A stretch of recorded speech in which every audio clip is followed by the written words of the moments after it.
वक्फ bill pass होने पर सपा ने ईद और होली मिलन का नाम देकर वक्फ बिल पास होने का मनाया जश्न। बरेली से खबर बुलंद भारत के लिए मुश्ताक की रिपोर्ट। बरेली में बीते 5 अप्रैल को ईद और होली मिलन समारोह का आयोजन सपा नेता डॉक्टर अनीस बेग ने कराया था, जिसमें कई राजनीतिक दलों के नेता और कुछ सामाजिक कार्यकर्ता व यूट्यूबर शामिल हुए थे। ईद व होली मिलन समारोह कार्यक्रम में आम नागरिक नहीं देखने को मिला था। दरअसल बरेली के समाजवादी पार्टी के नेता डॉक्टर अनीस बेग द्वारा ईद व होली मिलन समारोह का कार्यक्रम किया था, वो भी मोदी सरकार द्वारा वक्फ संशोधन विधेयक बिल दोनों संसदों से पास होने के तुरंत बाद ही कार्यक्रम आयोजित किया गया, जिसका सीधा लाभ उठाते हुए कांग्रेस नेत्री इमराना हुसैन ने सपा डॉक्टर अनीस बेग और सपा अध्यक्ष अखिलेश यादव को कटघरे में खड़ा करते हुए सामाजिक राजनीतिक धार्मिक मुद्दों के सवालों की बौछारें कांग्रेस नेत्री ने छोड़ दी। आज कांग्रेस नेत्री इमराना हुसैन ने एक प्रेस कॉन्फ्रेंस कर सपा नेता डॉक्टर अनीस बेग द्वारा कराया गया ईद व होली मिलन समारोह के तौर तरीके पर ऐतराज जताते हुए कहा, ये प्रेस कॉन्फ्रेंस जो अभी 5 अप्रैल को हमारे देश में एक काला कानून बना है वो, और हमारे बरेली में एक ऐसा काम हुआ है जो आज तक कभी हुआ नहीं है, तो उसके उपलक्ष्य में और उसके ताल्लुक में मैंने आपसे बात करनी थी।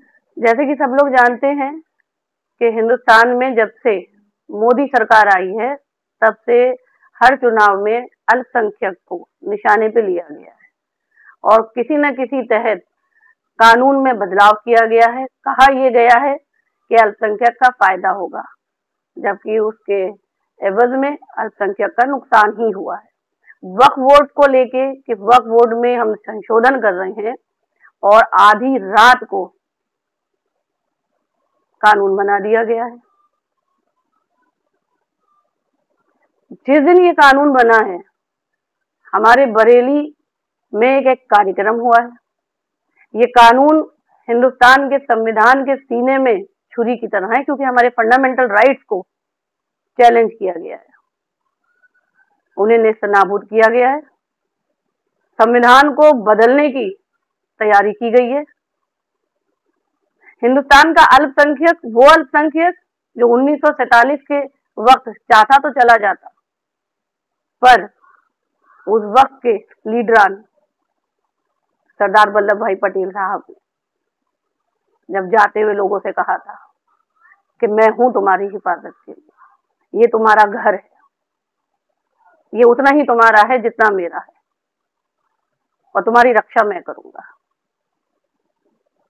उनके वादे पे वो जो गरीब गुरबा मुसलमान यहाँ रुका, क्योंकि जितनी क्रीमी लेयर थी जिनको जाना था वो तो चले गए, उनको गरीब हिंदुस्तान से क्या लेना था, वो तो छीन झपट अपना बैग उठा के निकल गए थे। बचा था वो गरीब मुसलमान जिसने 75 साल स्ट्रगल करके अपना एक वजूद बनाया था। आज उससे कभी कहा जाता है कागज दिखाओ, कभी कहा जाता है नमाज मत पढ़ो, कभी कहा जाता है कि दुकानें बंद करो, बहुत सी बातें हैं। बहरहाल हिंदुस्तान का मुसलमान तो बस ये देख रहा है कि कितनी अजियतें और उस पर अभी आना बाकी है। लेकिन जब हम ये देखते हैं कि हमारे बरेली के मुसलमान इस काले कानून के रोज जश्न मना रहे हैं, गुलाब के हार पहन रहे हैं, कव्वालियां सुन रहे हैं, नोट लुटा रहे हैं, तो रोना आता है अपने ऊपर कि ये हमारी कौम है, इसको दर्द नहीं है, इसको आने वाले वक्त में जो गरीब मुसलमान के ऊपर गाज गिरने वाली है उसका एहसास नहीं है। ये बात हकीकत है कि जो पैसे वाला मुसलमान है उसका बाल भी बाका नहीं होना है, उसे पता ही नहीं है 2 वक्त की रोटी कैसे कमती है।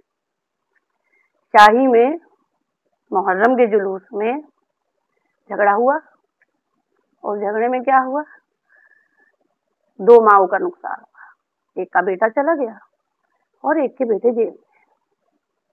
नूर नाम की लड़की, जब मैं उसे देखती हूँ तो मुझे तकलीफ होती है और मैं अल्लाह से दुआ करती हूँ कि परवरदिगार हमारी बेटी को सलामत रखना। वो लड़ती फिर रही है, सबसे गुजारिश करती फिर रही है कि उसके घर के मर्दों की मदद की जाए। उनके घर टूट चुके हैं, वीरान हो चुके हैं।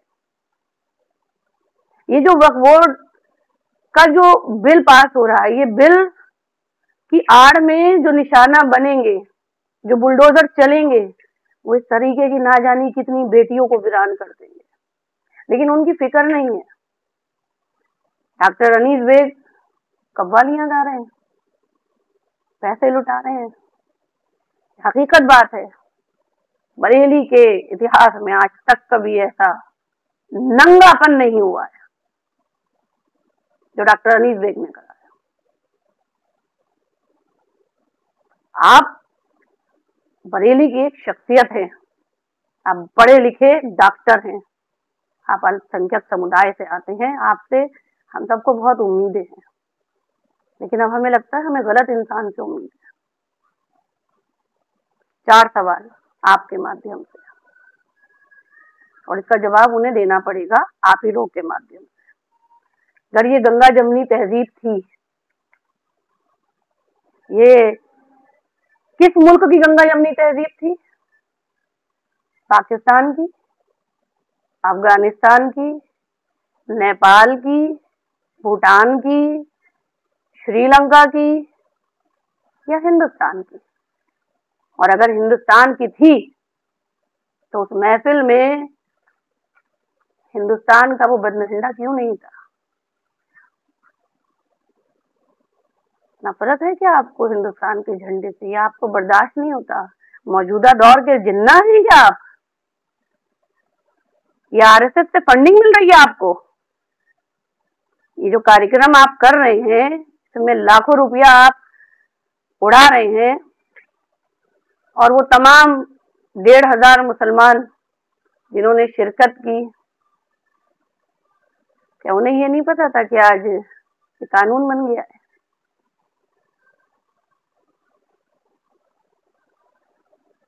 सोचने की बात है कि जब ऊपर वाला हमें नवाजता है, तब हम ये भूल जाते हैं कि वो हमें जरिया बना रहा है उन गरीबों तक वो चीज पहुंचाने का जो वो किसी वजह से हासिल नहीं कर पा रहे। आप जरिया बन रहे हैं आवारगी का, आप जरिया बन रहे हैं बेहयाई का। कुंवारी लड़कियां आपके बराबर में बैठेंगी और आप उनकी मेहंदी देख रहे हैं बैठ के। और अगर बात ये आती है कि ये आपका निजी कार्यक्रम था, तो समाजवादी पार्टी का बैनर पोस्टर वहां क्या कर रहा था? एक तरफ तो अखिलेश भैया और चचा मियाँ और प्रोफेसर साहब आधी रात तक लड़ रहे हैं संसद भवन में खड़े, कानून का विरोध कर रहे हैं। कपिल सिब्बल जी सुप्रीम कोर्ट में मोर्चा लिए हुए हैं। वहीं पे अखिलेश जी आपकी ही पार्टी का नुमाइंदा बरेली जैसे सेंसिटिव एरिया में ये काम कर रहा है। क्या आपको इसकी जानकारी नहीं है? और अगर जानकारी है आपको, तो इंडिया गठबंधन के साथ आप ये क्या कर रहे हैं? 27 का जो इलेक्शन अब आना है, 26 में या 27 में, जब भी आ रहा है, हम इसी तरीके से हारेंगे, 10,000 वोट से, 5,000 वोट से, 6,000 वोट से। तो हमें ऐसे कैंडिडेट या ऐसे रहनुमा नहीं चाहिए। भूतपूर्व प्रत्याशी अनीस बेग साहब ये भूल गए हैं कि वक्त बदल रहा है, थोड़ा संभल के चलिए, इस तरीके से काम करिए कि आप पे उंगलियां ना उठे। मुझे सवाल का जवाब चाहिए कि ये फंडिंग आपको कहाँ से मिली है जो इस कार्यक्रम में आपने की है। दूसरी चीज, देश का झंडा कहाँ है?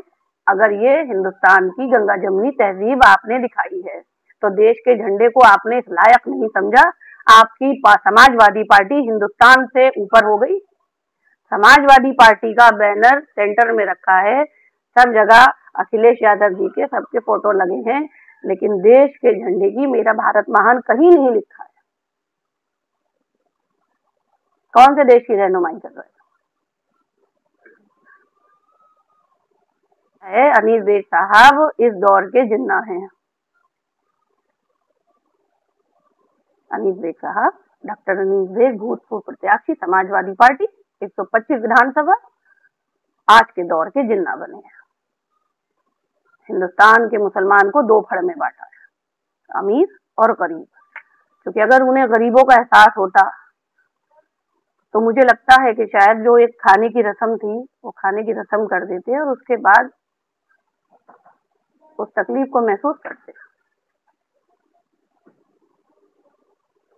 साहब, एक फोटो देखा है मैंने उनका, और मैं आपसे इस फोटो के बारे में जानना चाह रही हूँ कि मैं उन्हें जिन्ना क्यों ना कहूँ। तो अखिलेश यादव जी से इस लाइव के माध्यम से, आप लोग के माध्यम से सवाल कर रही हूँ कि ये जो कार्यक्रम हुआ है, आधी रात में आप चाचा मियाँ, प्रोफेसर साहब वहाँ स्ट्रगल कर रहे हैं और यहाँ आप ही के नुमाइंदे आपके फोटो लगा के, पार्टी का बैनर लगा के जश्न मना रहे हैं, खुशियां मना रहे हैं, ऐसे ऐसे करके नोट उड़ा रहे हैं। ये हमारी बदनसीबी है, ये हमारी बदनसीबी है कि अल्लाह ने जिसको नवाज दिया उसको ये होश नहीं है कि ये कर क्या रहा है। इन जैसे ही तो मुसलमान हैं जो दौलत के नशे में ये भूल जाते हैं क्या अलल हया व बलल ईमान है। मैं एक फोटो दिखा के आपसे कुछ सवाल करना चाह रही हूँ और उस सवाल का जवाब मुझे चाहिए आपसे। बरेली के मुसलमानों से सिर्फ एक सवाल करना चाहूंगी, अपने दिल पे हाथ रख के सिर्फ अपने आप से पूछे कि ये जो काले कानून बने हैं वक्फ बोर्ड के 2014 के बाद से जो देश का माहौल है, इस माहौल में जो समाज सेवी लोग हैं या पॉलिटिकल चेहरे हैं, खास करके अल्पसंख्यक के, उनका एक एक कदम उनकी कौम को रिप्रेजेंट करता है। उनका एक एक बोल उस गांव की आखिरी मेड़ पर खड़े हुए मुसलमान को रिप्रेजेंट करता है जिसको किसी चीज का इल्म नहीं है। उसे सिर्फ उम्मीद है आप लोगों से।